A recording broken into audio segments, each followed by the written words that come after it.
Thank you all so much. We've reached the end of our press conference.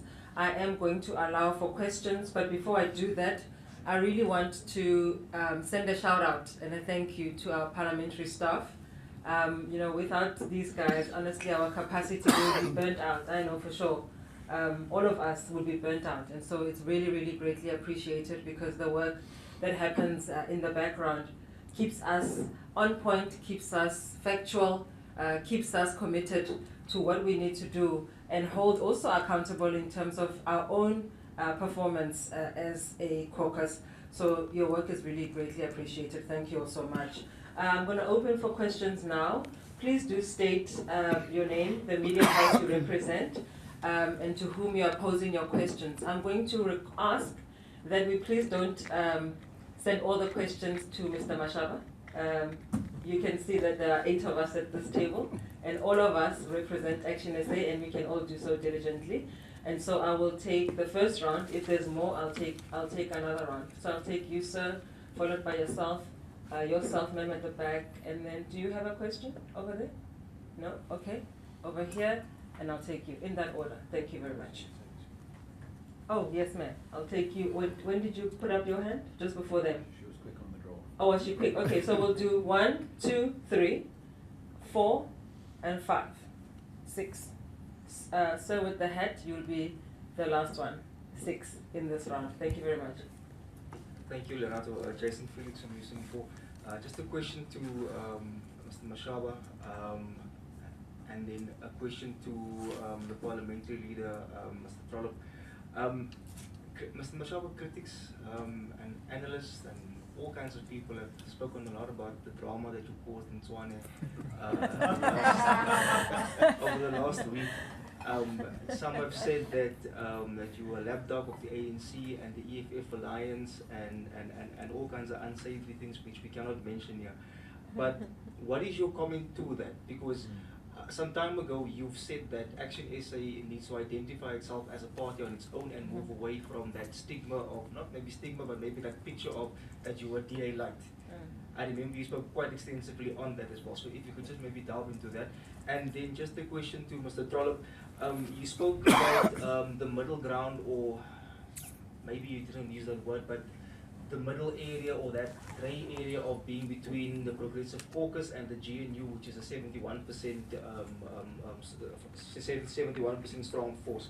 How will you successfully operate within that space? I mean, in Parliament, it comes down to numbers at the end of the day. You would know yourself as a former parliamentarian yourself. So just, if you could briefly just chat to us about how you plan to successfully navigate that space with the resources, and when I say resources, I mean the 6 people that you have in the legislature. Thank you so much. The rational center.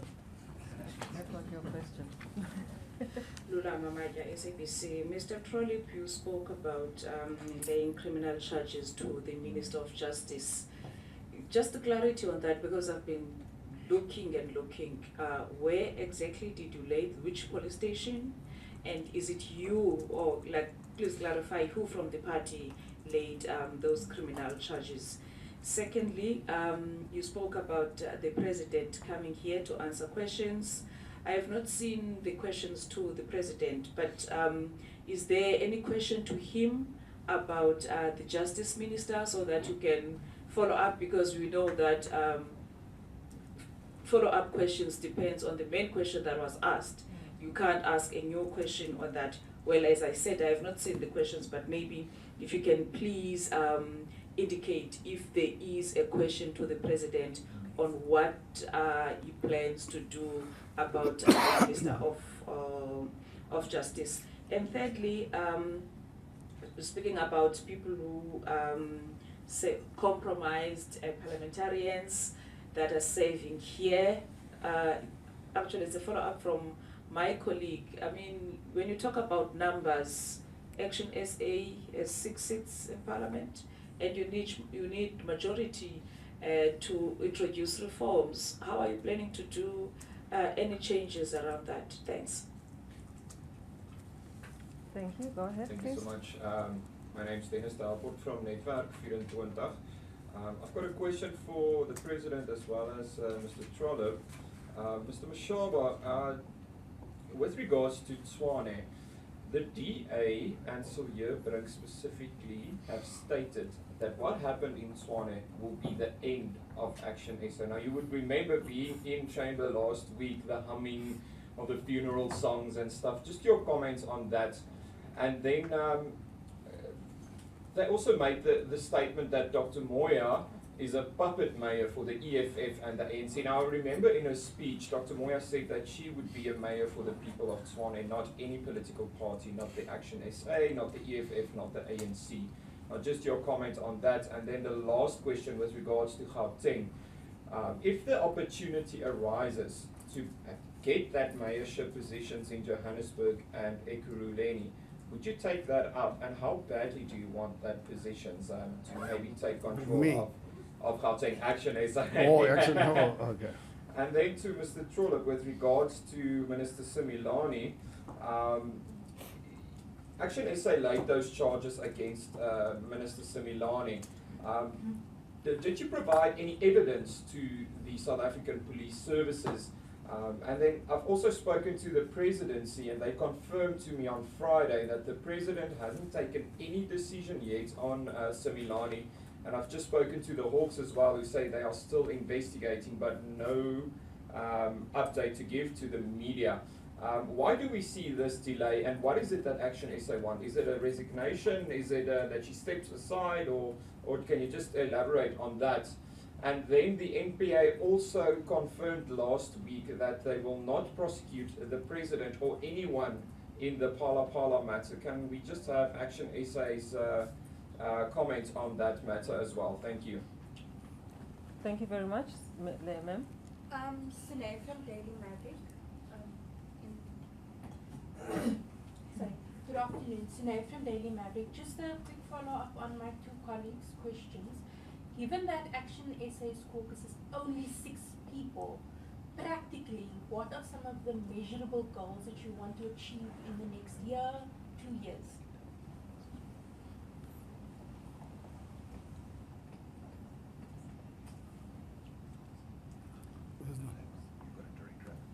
Oh, sorry. Sir? The next question? Sir, in the hat? Oh, no, this one, okay. It's Maibonga Makrena from the independent media.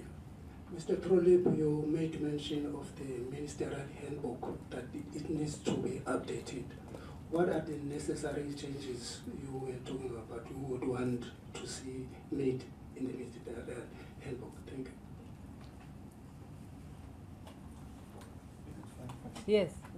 Hi, I'm Babalo from Eyewitness News. And just clarity, will the CRC Constitutional Review Committee submission on compromised MPs, will that include a private member's bill or a legislation proposal to address this issue or this matter of compromised members?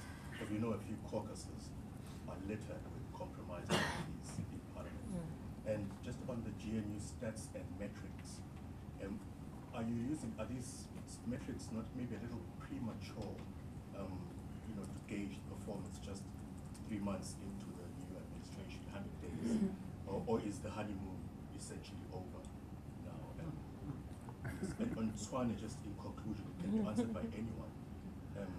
I know some people are still grappling with how you reconcile, jumping into bed with the ANC in the capital and the EFF, and but you adopt this posture nationally on the GNU as an official opposition party that's not involved in any government.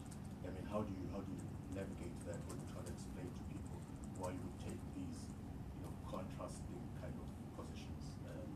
Because Tshwane is not just a local matter, it's on top of the national discourse.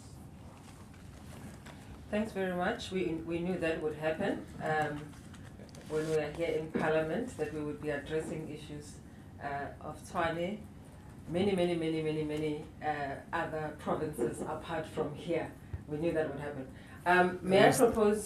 Shall I propose an order? Let me start. Mine are easy ones. Let me kill the easy one first. And, all right. So I will have the president. I'll have the president answer the questions posed to him, followed by the caucus leader, Honorable Ethel Trollip, and then I will also allow the national chairperson to take a bite at the last question. Thank you. Yeah, thank you very much, colleagues. I think, let me deal with the easy ones, because I think the ones directed at me, without any doubt, are quite easy, because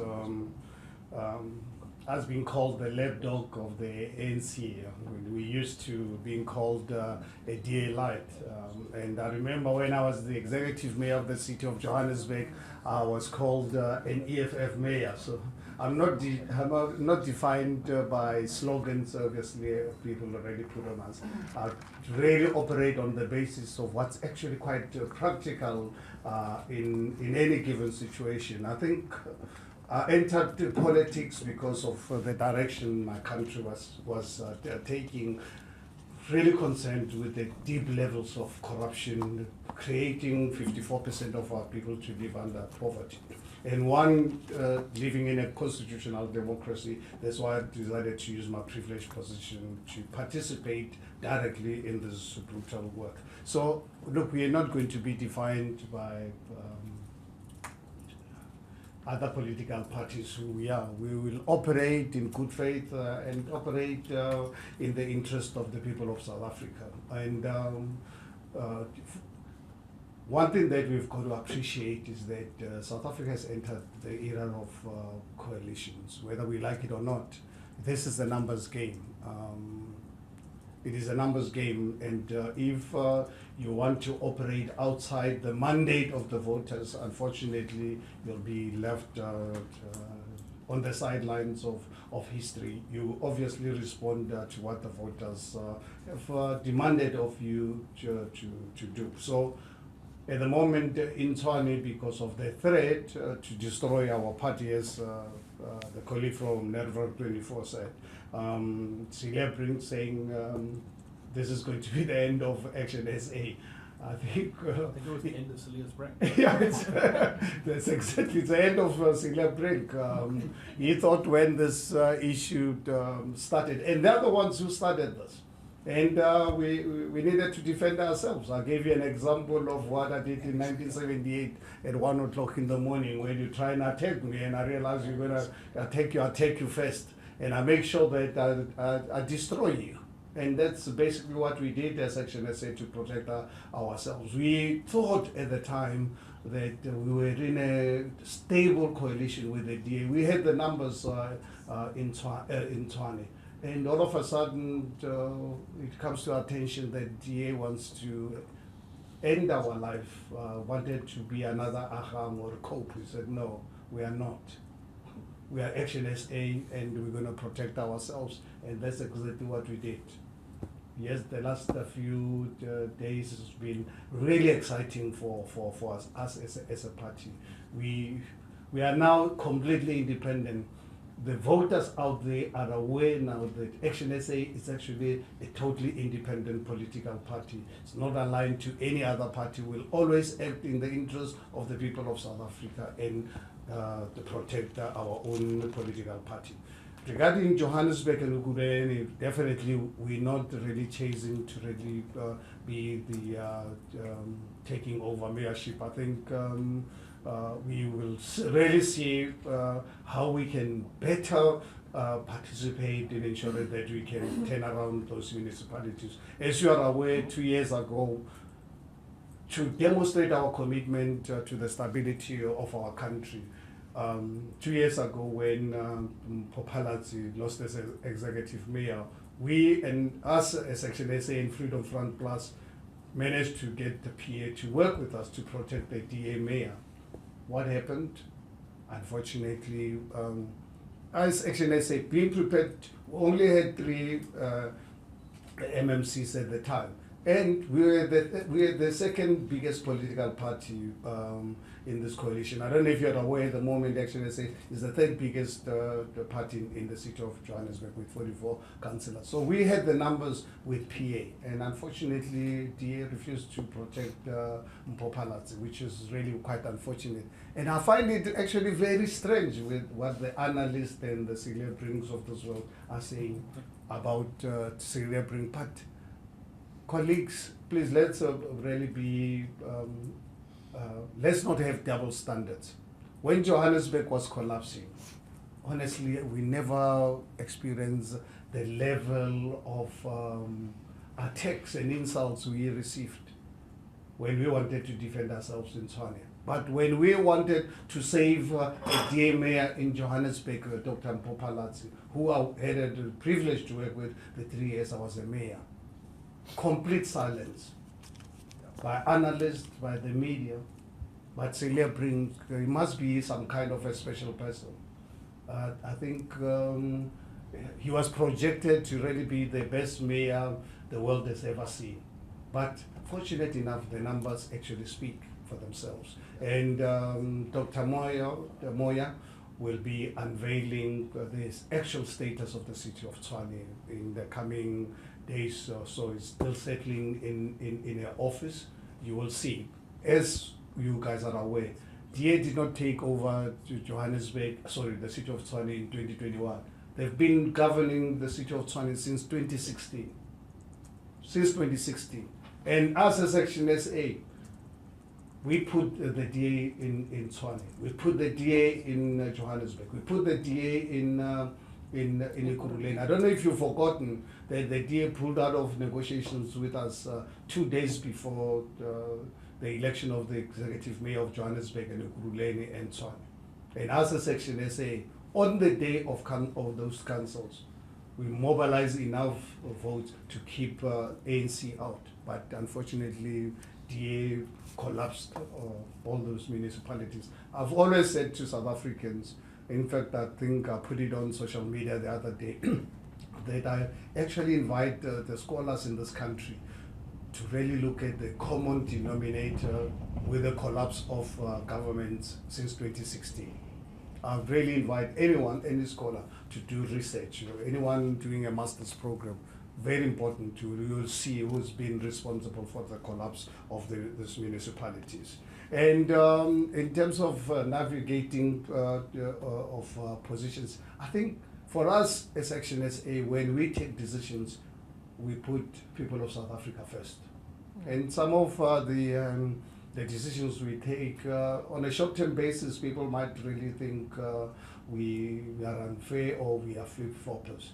We take decisions that will ultimately make sure that we provide services to all the residents, but at the same time, make sure that we unite South Africans. We cannot accept corruption. We cannot accept any political party that's going to polarize South Africans along racial lines. We'll do everything possible. On a short-term basis, you can insult us, call us whatever names. We will stand for what we believe long-term is in the best interest of South Africa. Thank you very much.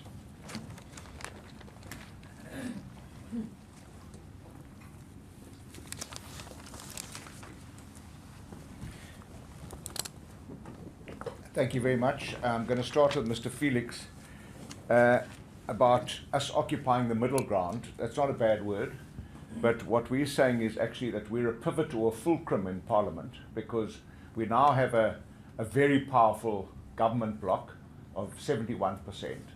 And on the other side, in the opposition, we've got a brand new political party with no opposition experience. The former Democratic Alliance in opposition was a very good opposition, but now there's a void there, and it's not been properly filled. Whatever we've seen in the last 3.5 months in Parliament is pretty stereotypical behavior from uMkhonto, weSizwe party, and also the EFF that hasn't been successful in Parliament. So I believe that we're a fulcrum, and a fulcrum, if I can explain it best, is like a seesaw. A seesaw only works if there's a fulcrum in the middle, and I believe that we can occupy that space. Doesn't matter that we're only 6 people. I've already experienced that we have had an impact in Parliament. People are starting to talk about our members. I've had members from the EFF approach me and say, that lady with the short black hair and the dark rimmed glasses, is she a member of ActionSA? Wow, she's good, she knows what she's talking about. Nobody can gainsay the contributions made in portfolio committees and in full sessions of Parliament by people like Khosi Letlapa. I've heard people, the chairperson of the committee, saying, wow, that guy who talks about finances and treasury and the SARS, he really knows what he's talking about. He comes and makes contributions. So I believe that we can box way above our weight division simply because we arrive better prepared, more professional, and more committed to being that fulcrum that is so important to make any institution or organization work. Lulama from SABC, we did lay criminal charges. I'm going to ask my colleague Malebo Kobe to deal with the exact charges, because she laid the charges, because the charges had to be laid where the crime took place in Limpopo province, and she went there with the chairperson of ActionSA in Limpopo, and she laid the charges. So when I'm done, I'm going to ask her just to make some comments about that. There is a question on Thursday in Parliament. It's been asked by Glynis Breitenbach from the DA with reference to the President's comments that he made in the National Council of Provinces on the 12th of September, talking about the report which he requested from the Minister. So there will be an opportunity to take up all the issues, all the correspondence, every comment we've made, the charges that we've laid, the letters to the Public Protector, the letters to the Speaker. I'll be raising all of those issues, and the fact that there's been radio silence from all the people in that regard. In fact, my meeting with the Public Protector was alarming, because they showed no appetite whatsoever to proceed with this investigation. We're going to be watching what the Hawks are going to do regarding their investigation. So we will certainly use every opportunity to make sure we hold public office bearers, especially ministers, to account. With regards to compromised MPs and can we make a difference with 6 seats? Well, the one thing that my colleagues will attest to is that I had a previous political life, and I remember I've been inspired my whole life by people like Helen Suzman, who was the only member of Parliament in her caucus, and she made an incredible difference. So we tick 6 times potentially stronger than that. And we've already seen that we can make a difference. So I have no doubt that the 6 of us will make a difference. And if you use every lever to influence people by encouraging them to do the right thing, and if they don't do the right thing, you expose them for their reluctance to do the right thing. So we're going to use honey and the stick to get MPs to do the right thing. And I believe we can be successful with that. Sorry, I didn't know it was Bennett or Mr. Bennett. I just want to say one thing. I'm sure Mr. Mashaba answered the question around Cilliers-Brink and Tshwane. All that glitters is not gold in my life, and I've seen that so many times. But I do know that Dr. Nasipi Moya is nobody's puppet, and she's not there alone. She has got the support of this caucus. She's got the support of every member in this caucus. We spoke about it this morning in our caucus committee and last night when we had a meeting with our president. She's got the support of every member in our Senate, and she has the support of our national leadership. So she's not alone, but she has already shown in 2 weeks, once as an acting mayor, 1 week, and 1 week as the mayor, that she's nobody's puppet. So people who are calling her a puppet, that's premature. Wait and see. Die stof gaan trek in Tshwane, dis verseker. And then with regards to Minister Semelani, what evidence do we have? Well, the evidence keeps mounting. We had an interaction with the minister where the more questions we asked her, the deeper she got. Recently, she appeared before the ANC's Integrity Commission. She made some statements there.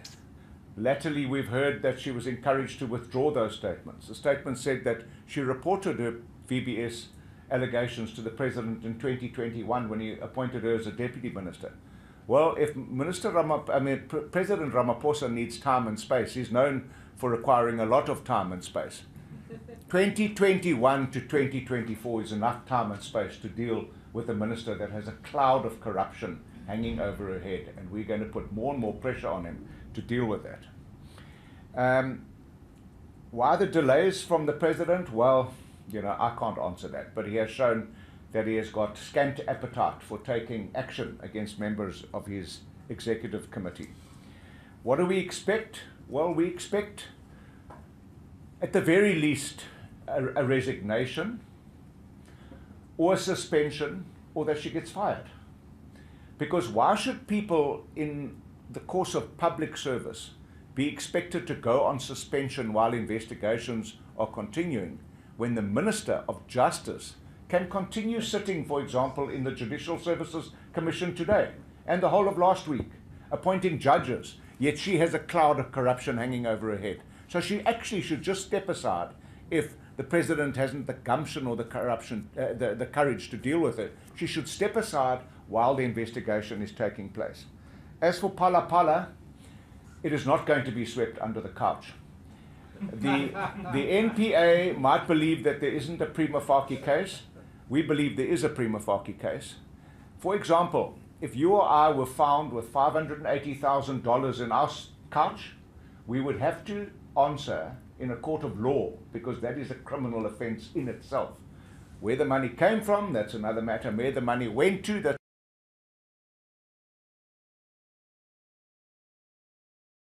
but the fact of the matter is that there's a contravention of the Foreign Exchange Act in this country, and the President must account for it. Simple as that. Daily Maverick, what do we plan to do in the next 2 years, and what are the measurable goals? That statement that I gave and read out this morning, it's available to you. I think that we've set out exactly what our goals are in that statement, and I have already answered the matter that I think with 6 people you can move mountains if you want to. And Mr. Makrina, how do we propose to make changes to the ministerial handbook? Well, we're going to use every lever available to us, including encouraging members of parliament and other political parties to do the right thing. We can't continue with a ministerial handbook that allows people to live a lavish and safe lifestyle when the rest of the country lives an impoverished and unsafe lifestyle. So we were going to encourage members to do the right thing. We're going to do it in public speeches, in public statements. We're going to call parties out. We're going to challenge them, and we're going to use every influence that we have. And I want to tell you that the sphere of influence is enormous in Parliament. Every one of us attends committee meetings. We don't do that in a vacuum. We sit there with ANC MPs, EF MPs, MKP MPs, DA MPs. We're building relations. We're starting to get recognition because we're serious about fixing South Africa. That is our fundamental slogan. It's the only slogan that ActionSA has. We're not a sloganeering party. Our slogan is we want to fix South Africa. And every day we attend committees and attend plenary sessions in Parliament, people are starting to see us for a party and individuals that want to fix South Africa, and you can wield incredible influence with that kind of reputation. As for compromised caucuses with members who appear now in Parliament with impunity as if they aren't implicated in state capture, to me, I think that honeymoon is going to be very, very short-lived. What I found incredibly encouraging last week in the Judicial Services Commission was when we were appointing judges to the various divisions across this country, all the people that are in the field of justice, that it means attorneys, advocates, Chief Justice herself, judge presidents, they were all saying we need judges with criminal jurisprudence experience because the state capture cases are coming. Now, isn't that amazing? We've been waiting for years, decades, and people in the JSC are talking. Let's get the experience we need to prosecute successfully and put people in jail for state capture. So that's what's going to happen. People are going to start going to jail. Even those people who've arrived here. I made an observation. MKP arrived, quite to everyone's surprise, and I think their own surprise, with 14.6%. They all arrived for the first 2.5 months. They wore camouflage uniforms. All of them. Backpacks, jackboots, berets, you name it. And then when they realized after 2.5 months, it's not really different to the other party that wears overalls. You need to have a bit more substance than that. When the new state capture guys arrived in their jackets and ties, all of them start wearing jackets and ties. You've got to be about more than that as a political party. You have got to have integrity, and you've got to have the kind of attitude to being a public representative that is credible and trustworthy, and they haven't achieved that yet. Lastly, with regards to the metrics being premature, I'm going to ask Michael Beaumont to respond to that question because they're a living assessment of metrics. I'm sure Michael will speak to that. And then, in conclusion, before I ask Malebo to speak and then Michael, in Tshwane, I think it's so exciting in South Africa that we have a different option. In the GNU, we've got 10 political parties. It's pretty much mirrored in the provincial government of national unity in KZN. Also pretty much a GNU, same parties. Now, in Johannesburg, there's a different coalition. And Tshwane, there's a different coalition. And there'll be more going forward. And the people of South Africa will evaluate and measure which one is successful, which one isn't successful. When you have choices, you can make choices. When you have no choice, it's Hobson's choice. Malebo?